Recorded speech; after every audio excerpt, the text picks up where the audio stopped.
Hi, my name is Alfie Smith. Watch out, I'm gonna be a star. Brave, believe, survive, starstruck. Narinig niyo na po ba ang alamat ng bakla? Di pa po? Sige po, ikwento ko po sa inyo. Noong unang panahon, may isang ibon na lumilipad. Kulay dilaw ito. Pagod na yung ibon. Buti na lang, nakita siya ng isang isla. Doon sa isla, may tumubo na isang kahoy. Na-curious yung ibon. Kaya tinuka niya yung kahoy. Tuka, tuka, tuka.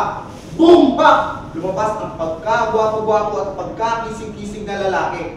Naka-bench na brief. Yun ang unang bench. At tinawag siya si Malakas. Sa kabila naman, may tumubo ulit na isang kawayan. Tinuka ulit ito ng ibon. Tuka, tuka, tuka.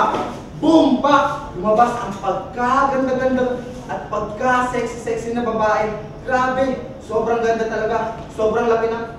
At tinawag siya si Maganda. Sa pagitan ng dalawang kawayan, may tumubo pang isang kawayan. Tinuka ulit ito ng ibon. Tuka, tuka, tuka. Boom! Pak! Lumabas ang isang bakla.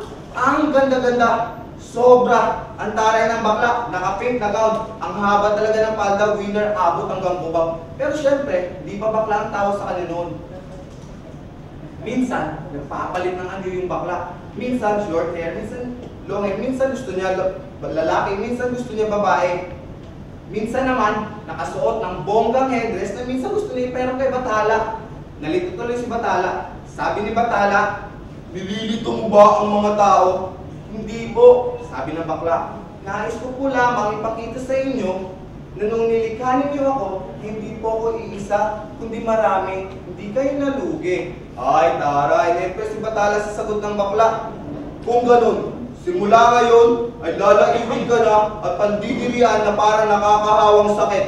Pero bibigyan kita ng isang regalo. Yun ay ang pumili kung sino ang gusto mo maging. Kaya nung simula nun, tawag na sa kanya ay bakla na ang ibig sabihin ay ba, ka, at la. Bahagi ka ng lahat. Kaya